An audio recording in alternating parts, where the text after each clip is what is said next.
Hi, everybody. This is Karen Barbie, your baby boomer belly dancer, back for another podcast episode. Today, I have with me Victoria Kinsey Cruz, who has been dancing with me for a while. I'll let her talk about exactly how long here in just a second.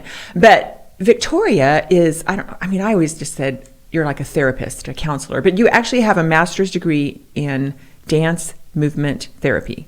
Yes. Okay. And here's what's interesting, because Victoria's been in Project Band pretty much since it's started. And interesting conversations always come up when we're working on Project Band. And for those of you that don't know what that is, why don't you? Because we've been talking about it in every podcast. But it's the improvisation piece of what we do at the studio. But we get into some really interesting discussions. Indeed. Because of your background and the way we approach Project Band. And you now live in Arizona. Right. And you're in town this weekend because we have this super special weekend coming up. So I knew I had to do a podcast with Victoria. So I'm going to turn it over to you for just a second. Tell us how long you've been belly dancing and anything else we need to know about you that I haven't already said. So I started belly dancing at Caravan in 2006. So that's 15 years. Mm-hmm. Mm-hmm. And Karen has been my primary teacher for belly dance. So I've done workshops with other people here and there. Before that, I did a lot of other kinds of dance.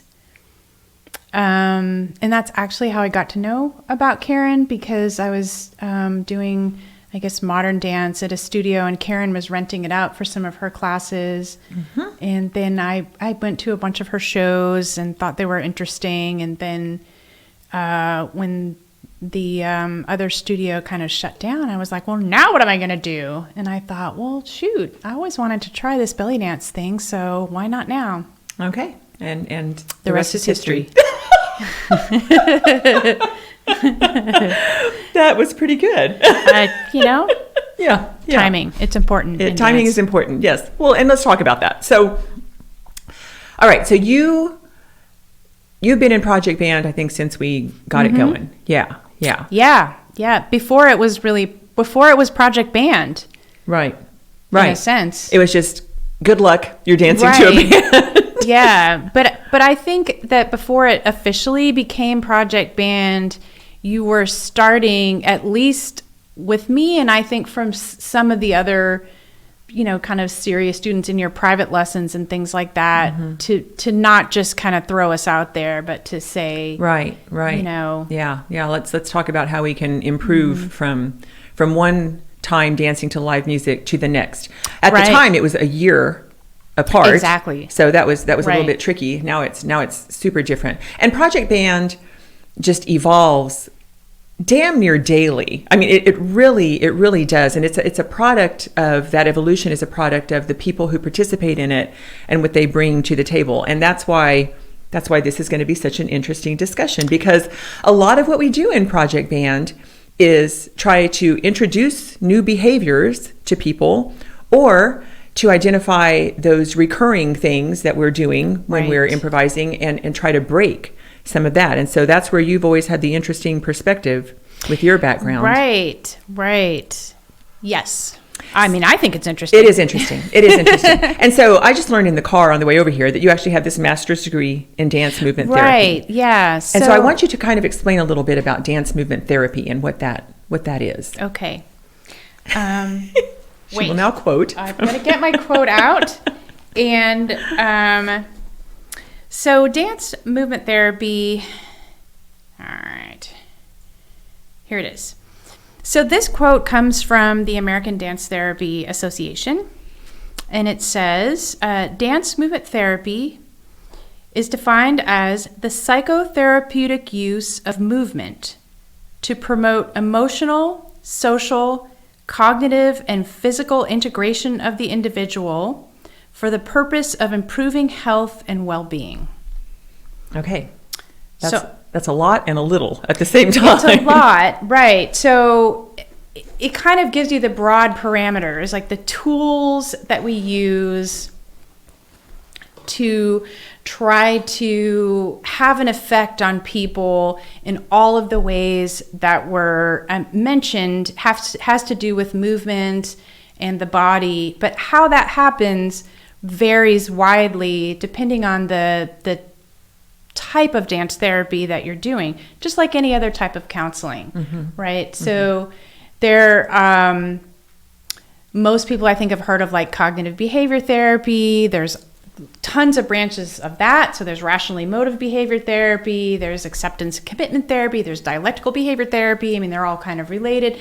So, and that's just in the behavior therapy with something cog going along with it branch. There's, tons of different types of psychotherapy, and dance therapy is the same way. It just kind of depends on, which branch off the dance therapy tree that you are hanging out on. Okay. Yeah. Right. Right. And so when we're in the studio and we're doing project band kind of stuff, and this is when it first started really resonating with me, what you were saying about with your experiences, because I talk about these spectrums all the time. And like, for example, the juicy movement spectrum to the rigid accented movement spectrum, or the tiny little movement spectrum to the huge movement spectrum, or the staying in place spectrum to the traveling around the stage, taking laps spectrum. Right. And everybody has their little happy place on each one of those. And trying to move people within a standard deviation or two of that is really difficult. It's really, really difficult. And it has to do with the fact that that's not just how they dance, that's their life, basically, expressed in movement. Exactly. Yeah. So I was trying to find this quote from something that I had read that expresses this exact thing very well, and I'm going to try to paraphrase it. But so the assumption, or one assumption of dance therapy, is that all of a person's personality, their cognitive functioning, their social functioning, even maybe their spiritual functioning, and so everything that we are is reflected in some way in our movement behavior. And movement behavior isn't just like dance or even moving around, because we're always moving in some way. It's like we're breathing, our muscles are shifting, our nerves are firing. So there's always something going on, even when we might seem to be still. That all of those things are reflected in movement behavior. And what dance therapy seeks to do, what it uses as its tool, is to affect changes at that level. So the idea being that if you can understand something about what your movement patterns are, your postural habits, the way that you are in groups, formations, all these different areas might be things that we would look at, that's a place to look at, to understand yourself, to understand how you cope with the environment, both external and internal, like your relationship with yourself, your relationship to other people. And also, dance therapy seeks to make changes at that level through that process. So, and changes in movement, in the way a person moves, right, that then extend beyond.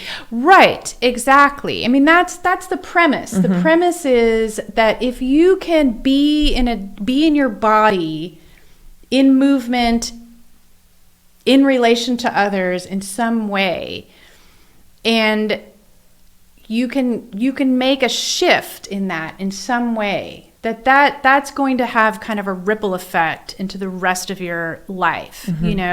It may lead to insight more into yourself, and it may also lead to you to interact differently, to communicate differently with others. Right. Relating to that last point, one of the things that we had to do when I was in graduate school was to analyze our own movement vocabularies, your movement preferences, and get feedback from our students or things like that, partially to have an understanding of how our movement patterns might affect our relationships with other people, right? And there's so many layers to that. It was a little uncomfortable, I'd say a lot uncomfortable to do it. But part of that is, as a therapist, you need to know how your self is your instrument. And that's true no matter what kind of therapy you're doing. And so if you have some idea of how your characteristic movement patterns might make other people feel, you can kind of shift that or make changes to the degree that you're able to kind of have a desired effect on the client. Usually to help them feel comfortable with you, to help you empathize with them, to help them kind of, to help calm them down. Mm-hmm. There's a lot of different things. Mm-hmm. In some of the places I worked, it was also helpful because I worked with people that were, floridly psychotic or maybe violent and things like that. And how you use your body in kind of when you're around them can either help somebody calm down or maybe feel like you're an authority, or there's a lot of different things. Right. Yeah. And my mind just went to the dog training things. Mm-hmm. Between the discussions that we have about this sort of thing, the reading I do about this sort of thing, and interestingly, my conversations with my dog trainer, because some of this stuff, it's at a very, very instinctual, primitive level in us that things are happening, and you can actually relate it to these other species of animals. Well, yeah, that's definitely true. I mean, one of the things that frustrated me as I had to really shift away from the body of knowledge that I had into kind of more cognitive stuff. So cognitive behavior therapy is sort of the gold standard of therapy, and there's lots of reasons for that. It's not terrible. But if you look at kind of developmentally and functionally, it's the last thing that you have access to. So when I was studying kind of developmental trauma, it's kind of like the first level of development is like sensory motor awareness. And then after that, you come to self-regulation. And then after that, you come to relational stuff. And then the last thing is cognitive. And so where cognitive behavior therapy falls short, I think sometimes, is that you can't get access to the cog if you can't, say, self-regulate, mm-hmm. right? Or if you're still not able to kind of, I don't know, trying to think of how to describe, like at the sensory motor stage, you're not able to like self-soothe yourself mm-hmm. at a certain level. So this is interesting. Like when you said self-regulation and then relationship, right? In that order, and of course I'm like project banding it as as you say it, right. And I'm thinking about self-regulation when we talk about, okay, you're going to go out there, you're going to be on stage with a live band. They're going to be playing this song in a way you've never heard it before. Right. And I want to make sure that at this, somewhere in your music, you do X, Y, and Z. And that's, to me, that's the self-regulation. And then I'm wondering, like in project band world, the relationship component with the music. I mean, is that relevant? I mean, when you're talking relationship, it's strictly with other people or your surroundings? I think that, so in dance therapy, we did the style of dance therapy that I was primarily trained in. We did use music to enhance what we're doing and as kind of an organizing factor. Mm-hmm. So listening to music and moving rhythmically to music is inherently self-regulating. To kind of fast forward, when I was working at St. PJ's, right, and we were studying this neurobiological, I'm just going to get it wrong, we were studying a model of trauma treatment that looked at those different areas. So some of the things that they would recommend for people to do to try to help them get self-regulation would be, you know, moving rhythmically, things like running or swimming or playing the drums or things like that, things that are rhythmical and organized. So music is organized. It's inherently so. That's the self-regulation piece, for sure. I gotcha. The relational thing would be maybe like the relationship of the performer to the audience, or if you're dancing with other people on stage, your interaction with the other people, the other dancers, you know, in terms of that. And I think that, you know, it's a problem if you try to have in life, if you're trying to have a relationship with someone, but you can't regulate yourself, right? You can't manage, you can't manage your emotions. You can't can't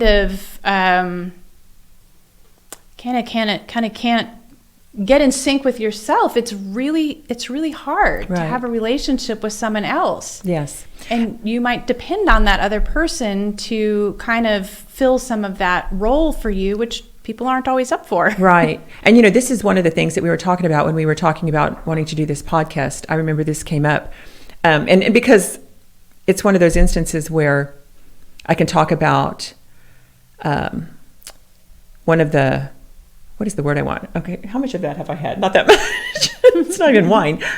One of the problems that I see in some of the dancers, and myself included, that's really tricky to change. And that is telling yourself, I want to try something new when I get out there on stage, and yet so wanting to make sure that you are validated by that audience. So wanting to make sure that you're doing the cutest thing, the niftiest thing, the strongest thing, the thing you do best. Because when you're trying something new, you're inherently having to give up at least a count or 8 of that thing you do best to try this thing that you want to do well, but you've never done before. Right. And it's interesting to see in myself as I think through it, and in other dancers as they do it in the studio, that they'll try it in the studio, but then you put them out there where there's a bunch of strangers, and they're just certain personality types that so badly want the affirmation of those strangers that they can't make themselves do that thing that they really wish they could do, that they really want to insert into their vocabulary, but that and I'm just going to say relationship because that's what made me think about it, that they're so dependent on the accolades of their audience that they're unwilling to try the new thing because it's not their strength. Right. Right. And so in each individual person is going to have a different relationship to all of these components depending on who they are. And as an observer, it's oftentimes tempting to kind of try to understand what people are going through and what it means by kind of consulting yourself. But ideally, you want, as a therapist, and I think also in Project Band, ideally you want the person to come up with that insight, to make that connection themselves. Right. Well, and to me, in an instance like what I just explained, that just tells me we need to pull it back a notch. Like that's way too big of a leap. It didn't seem like it when we introduced the idea in the studio. Okay, this is where you're going to do your back bend or whatever. Right. It seemed fine in the studio, but you get out there in front of people and you're like, I could crack my skull open here, even if you have never done that, whatever, or this is not what I do best, and so I'm going to do this thing that I would usually do in this part of the music because I know they're going to be impressed by this. And I bring this up because I'm one of those. I struggle tremendously to not put my best things forward when there are people watching me, even as I'm trying to grow, even when I know exactly what it is I need to do to embrace a change, even a small one. Like I can do that math in my head, even a small one, but in the presence of all of that music and the people watching, it just seems like such a quantum leap that I don't do it so that I can get the the bigger applause. So, well, and I think that is what really is very, it's a direction I think that Project Band has gone that makes it very unique, because something happened in this process to where you have a room full of people that have been willing, and including a teacher, which I think for you, like, I have to say that takes a huge amount of courage for you, because you're like, you know, in our little world and also other places, you're like a celebrity. You have that kind of stuff, you know, and you have people that come to the studio and want to do your program because it's you, right? And I don't know, not to, you're like, it's okay. She goes, no, oh no. Thank you. So, well, and so to be willing to, I mean, part of what makes it possible for us as the students to take those kinds of risks is that you are willing to do that, and to be honest and to say, like, I really wanted to do that, but I was freaking terrified. You know what I mean? And I think that your willingness to go there, and for us to see you do that and hear you talk about it, and then other people in the group talk about it, and, you know, and then they're willing to do something, you know, and we all have different, you know, it's really easy. I remember that there, you know, people can sometimes get into a space, particularly in the performing arts, where there's a lot of like, oh, jealous, I wish I could be like her. She just has it easy. You know, she hasn't been through what I've been through. She doesn't know, you know, or whatever. And, you know, you look at someone else and it seems like, you know, why can't I be like them? And, you know, we are forced to not put our best foot forward, at least in class. You know, at least in class. Well, and like I tell people, when you get out there with a band and they're playing a version of a song that you know you've never heard before, even if you've heard that band play that song, you don't know it's going to happen, because this is live and it's real life. You're not going to get 100. You're just not. And so there's a certain freedom that goes with that. There's a certain freedom, and you know, there's a spectrum, I think, of how comfortable people are with that, and then there are other problems too. You know, I used to, when I would be counseling a kid or something that had anxiety, you know, I would talk about how, you know, a little bit of anxiety is good. It's not a bad thing. It's just when you know, it can be a positive thing. It can, if you're worried about your math test and not passing it, it might make you, you know, work hard on your homework and study, or maybe talk to the teacher or get some tutoring or something like that. But once you've done all those things, right, there's not, you know, either you're going to pass the test or you're not. And worrying about it is actually going to make you less likely. And I always say, we all know people that probably could worry more, right? You know, so some of my clients, you know, what was causing them problems in life is that they didn't have enough anxiety, right? And so, you know, that same thing is true in the project band world too. You know, people are on a spectrum of how much certain things maybe bother them or don't. You know what I mean? Yeah, and I just want to clarify, when I said make 100, I do want to clarify that, because what I'm talking about is for those of us who come from a choreography background, where you can make 100. You either nail that thing or you don't. But when you're getting out there and improvising, that idea of nailing it really has to be redefined.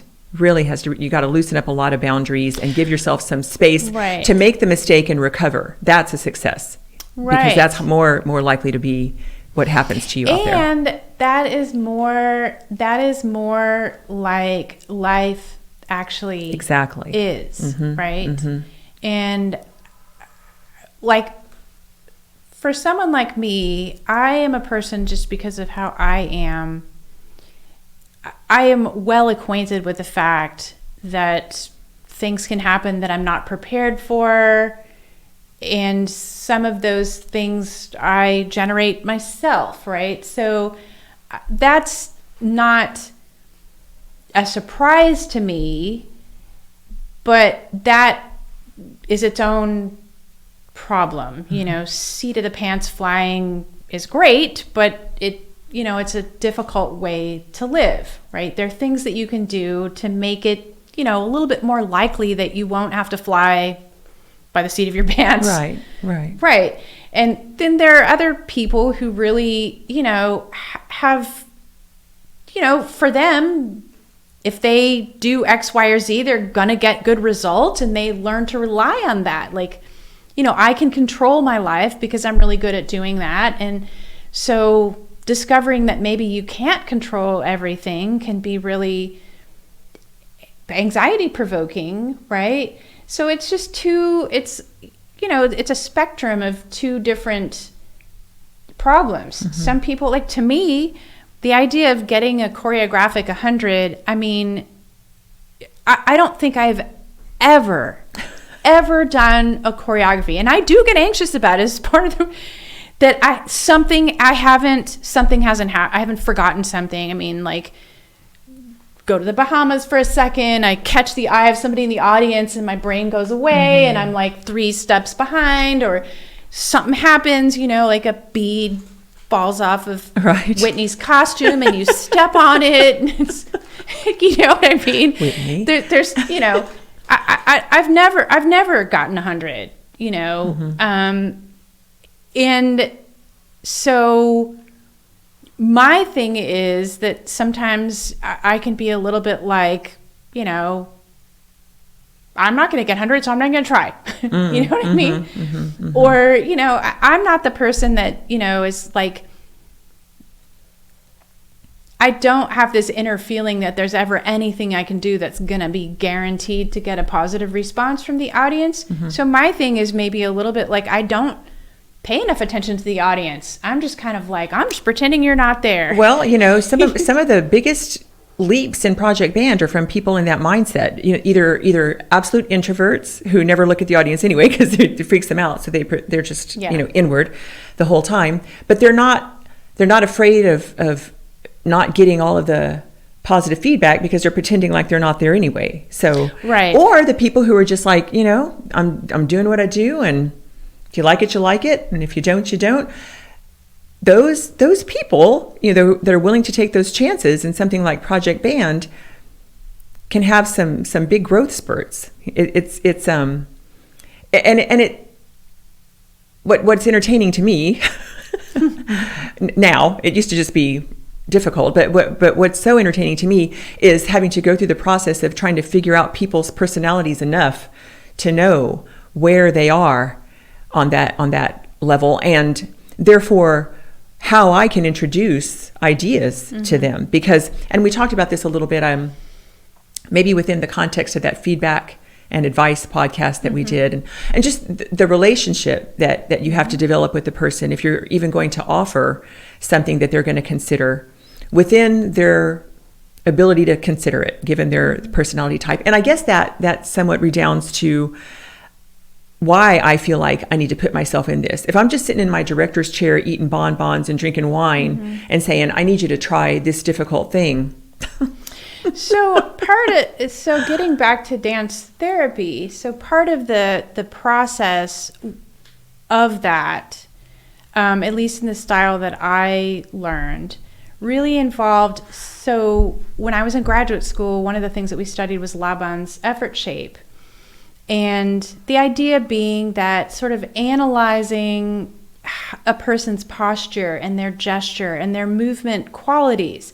Is it bound? Is it free? Is it light? Is it strong force? Is it quick? Is it or sudden? Is it sustained? All those different dimensions.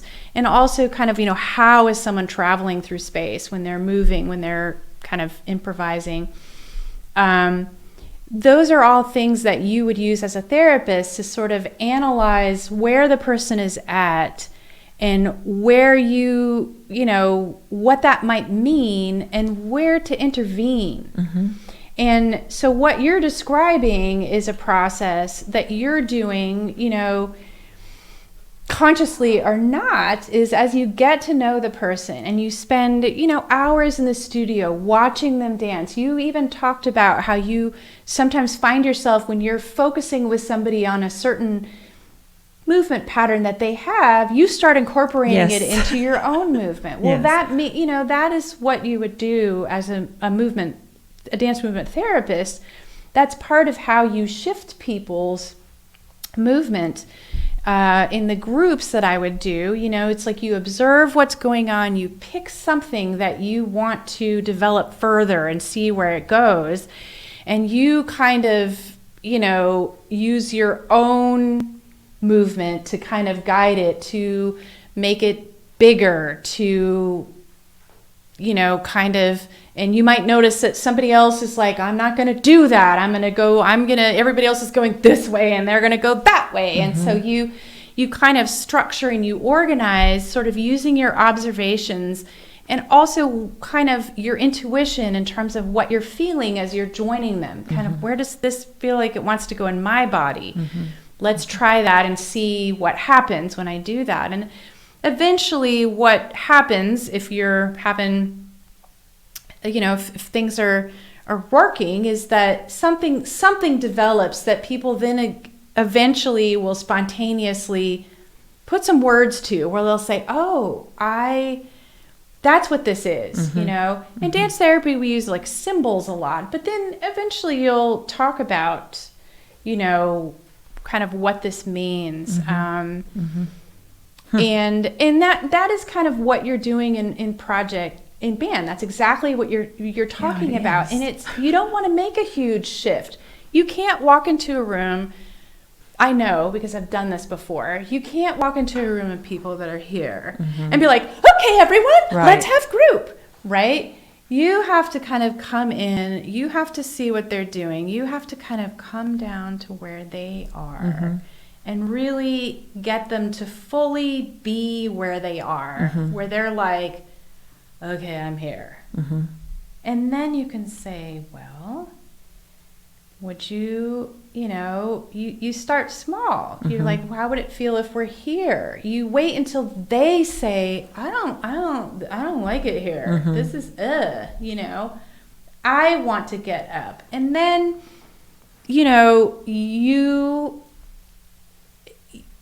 have the other people in the group and you have yourself there with them to kind of, to say, well, let's do it together. Like, what do we need to do? Right. Do you know what I mean? Like, let's try this. And that's what happens in the class aspect of it, the classes, because we are together and we do both explicitly, encourage each other, but also implicitly. It's like when you're in that circle and you're in that room and it's your turn to get up in front of everybody and everybody's following you or looking at you or doing that or whatever, someone else in the room who may not be even seeing it, like, that does something, just by being there and moving through it together. Right. Yeah. So. Yeah. This is, okay. And this just took me way back to something we said earlier. When you were first talking about dance movement therapy and the way people carry themselves and how that is really reflective of so much else going on with them. Like literally just now before this podcast started, I was being texted by a woman asking if beginner class is on tomorrow. And she hasn't been to the studio in a while. And she was saying, I've been through a lot. That's why I've been absent. But I always feel better about myself after I've been to class. And so that's not me. That's not Caravan. That's not necessarily belly dance. That's to me, I feel like her giving herself an opportunity to get back in touch with this machine that she's got while she's trying to navigate everything, whatever it is going on with her on this planet. And I think about, and we don't know, we're all in a room together, or now we're in the studio and on Zoom together.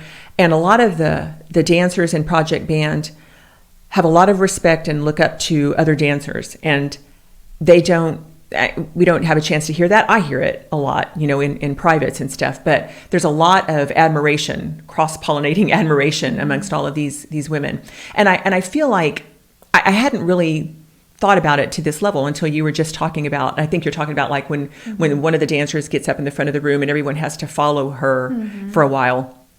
Or, I mean, even some of the other exercises, but I'm thinking about what goes on in the mind of an individual if their hero, if somebody that they really admire is up in the front of the room and they're able to keep up with them. That level of an expanded possibility of what they're able to do. Somebody that they thought was, oh God, she's such a great dancer. And now she's up there, she's doing the stuff you see her do all the time, and you're following along and you're actually kind of hanging on a little bit. Yeah, or having that person follow your movements. I mean, we were talking in the car on the way here about how one of the many aspects of things that you might do in dance therapy has to do with mirroring people's movement. And there are, outside of dance therapy, there's lots of, kind of exercises that involve this. And being in sync with people and kind of mirroring their movements is a big part of attachment and relationships. And so we look at studies of parents and babies, for example, that when a mother-child bond is going really well, again, it's like a dance where you look at it, and so the mom looks at the baby and the baby looks up at mom, and the baby makes a face and the mom's face mirrors the face. And we do that with babies, right? They go and you go yeah, right. So and you can see, you've probably heard this in any kind of psychology or sociology thing. You can usually tell if you're giving a talk, you can tell who's really paying attention and like it, because they'll be nodding and you'll be nodding, right, and they'll kind of be in a similar I'm doing what you're doing. position, yeah. right? Yeah. They'll be in a similar position to you, and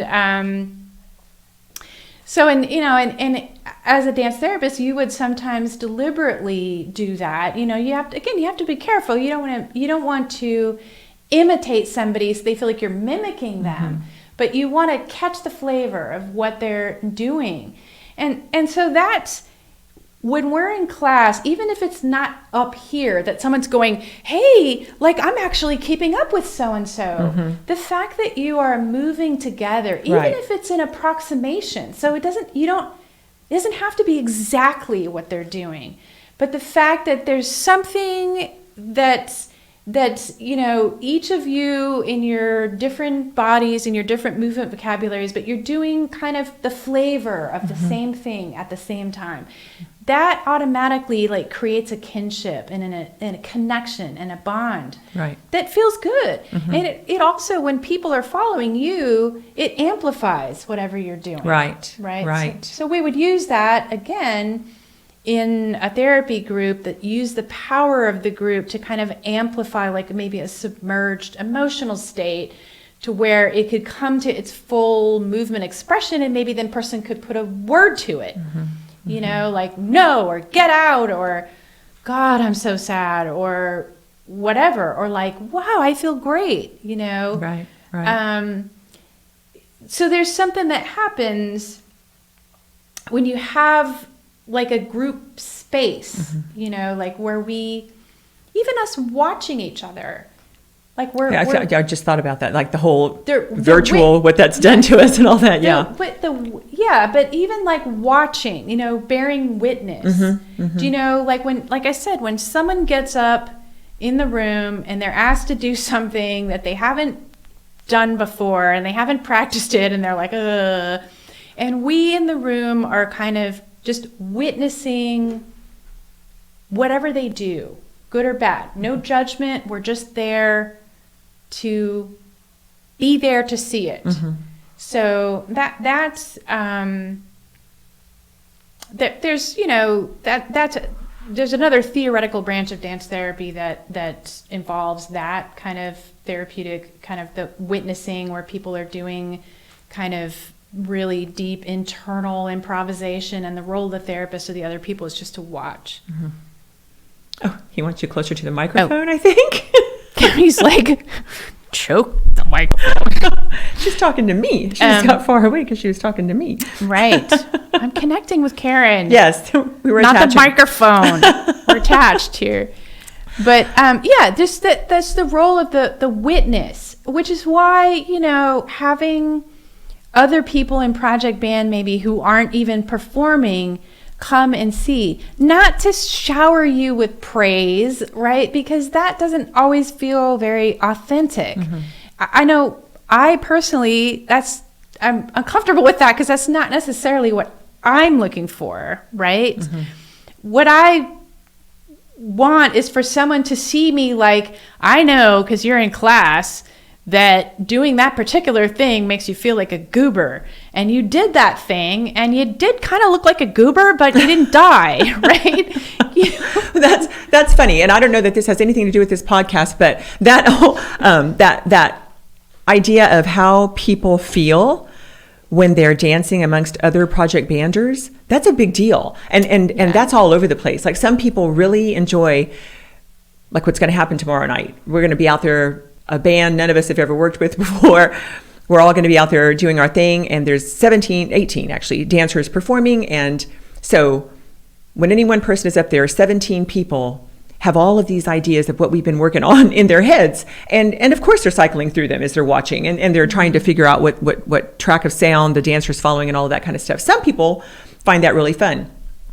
To me, I know that always happens when I'm there, like, what the hell is Karen trying to do? But I take it as a challenge. I think it's a really fun challenge. Like, okay, I'm the one up there spewing all of these great ideas. Let me see if I can really, drive it home here. Some people get really freaked out by knowing that there's an audience that's got a lot of people in it that know exactly the ideas that we're supposed to be implementing and know all of the options for interpreting the music, and I guess they just are framing it feeling judged, by the others. This just goes back to everything else, though. That as I'm saying it, I'm realizing, oh my God, it's all just the same. It's all completely different because, right. So I hate to tell you, other dancers, but like, when your music is playing, I am completely not paying any attention to what you do. I mean, I do. I mean, I will, if I know if I'm close to somebody and I know they've been working on something, I'll watch to see. So I do look at that stuff. But I'm more looking like, oh, that was kind of cool. Mm-hmm. Or if I haven't seen people for a while, like, I'm like, wow, that is so cool. Like, I've never seen X person do that. Or if there's somebody I don't know, mm-hmm, mm-hmm. I'll be like, wow. So I'm looking at like what their movement qualities are. And a lot of time, but it's all about me. So I'm kind of like, oh, I never do that. I should do that. Yeah. So it's all different. And when I'm up there, like, I just try not to think about the other people. Right. And yeah. Because especially if you haven't gone on yet, right? Right. Exactly. Well, because I'm a person that has, because of how I am, I've made a lot of social mistakes in my life and paid dearly for them, so I'm the person that, I do notice social cues, but usually like a second after I've like crossed a boundary or offended somebody or they're bored or I've done something really dumb. And I've done some really, like, people are like, oh, you're so brave, like, you'll just do anything. And I'm like, no, it doesn't occur to me that it's a really humiliating thing to do until I'm doing it. And I'm like, oh crap, I should totally not have done that, but it's too late. I'm already doing it. So I can't afford to think too much about, or I would never leave my house. Mm-hmm. Mm-hmm. I just can't think about it. Mm-hmm. So it has nothing to do with me being brave or not caring what people think. I do care what people think. I just can't, Yeah. I gotcha. Yeah. Just coming at it from a different place. So it's, it just depends. Like, we each have our own individual thing, and that comes out in every aspect. Even like I was thinking about costuming, mm-hmm. right? Mm-hmm. Like, I have a huge amount of anxiety over like what I'm wearing, but it's very personal and specific to me, and it's about whatever it's about. I mean, I don't want to get into that's a sidetrack, but we eat. There's every aspect of this dance has, our individual response to it. Even just to the music, like my brain has a really hard time screening out extraneous sounds. And so sometimes when that music is really loud, it just sounds like because so oftentimes when I'm looking at myself dancing afterwards, it's like I just sort of picked something to listen to, and there's all this other stuff going on that I'm like, I don't remember hearing, like, what the heck was that? Right. Because otherwise I would just stand there like a deer in the headlights. I had to just pick something and ignore everything else. That's just how my brain. Well, and that's exactly it. It's just about how your brain is processing it. It's about what all you are bringing to the stage. Right. And I've spent a lot of time thinking about that, obviously, because of my work in dance therapy and just as a therapist, and just because I'm naturally a very navel-gazy kind of a person. So I just, So the moral of the story is, it's kind of funny because it's not uncommon for people to come to dance class, certainly my dance class, probably lots of dance classes, and say, I do this because it's cheaper than therapy. The truth is, there's a lot of stuff going on here. It is. It is. That is really digging in way beyond the hip sway figure 8 level. Especially in project band. I think especially in project band, when you're working on your improvisation, obviously it's a solo. You're going to be out there by yourself. You're taking all of your experience, all of the things that you're embracing about your dance, all of the things you're wanting to adjust about your dance, and putting it out there in public, and going back and reviewing it and working on it. That's deep work. That is deep work. It really is. It really is. And it's, I've had other teachers, maybe in the modern dance world, mostly where this stuff happens, who would have us do things like contact improv or improvisational dance and stuff like that, which is where dance therapy was born, right? Exactly that. People coming to modern dance classes or whatever and not wanting to be professional dancers, but getting something out of it for themselves. And that's really what got me into dance too.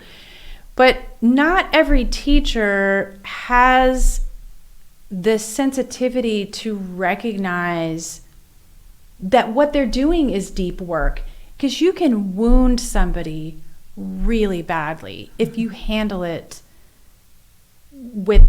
without that sensitivity. And that's one thing that has kept me involved in this deep, as it's evolved, and kept me with it, because as you've gone deeper into it, you have developed that sensitivity. I mean, you have that. It is a safe place. Because again, you don't know what people are coming into that room with. Right. And part of the reason I think that people find things like dance movement therapy so scary is that it's the body, right? And there's just so much about movement and dance, and so much that scares people, because it is, like you said, it taps into that primitive part of our brain. We want to be up here at the high level, right. Frontal, full control part of the right. Yeah. Which is why cognitive behavior therapy is so popular, and maybe not that scary, because it's all about thinking about stuff, thinking about your thinking, and trying to change your thinking and thinking differently and things like that. But again, I've had I've gone to class with people that did like improv workshops or things like that, and kind of tried to do this stuff, and they would have, even in the belly dance world, I've been to some like that, where people are like wanting us to gaze into each other's eyes and do all this stuff. And I hate that kind of stuff because it's so, especially like touching people and sharing weight with them and staring into their eyes, because I have to really like somebody. Be married to them before you be comfortable, right? Even then, I'll tell you. Yeah. But so I, it's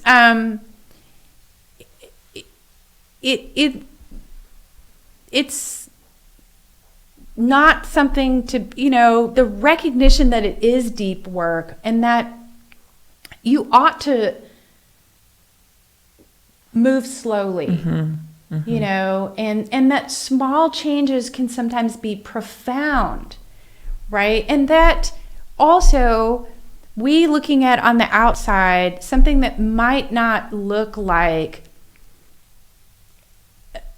a huge change and be gratifying to, the fact is you can find gratification as a teacher in those small changes, because sometimes, again, this as a therapist too, there's situations where people want to move too fast because they want that breakthrough. They want, and they get frustrated with the fact that most therapy, especially if there's a lot going on,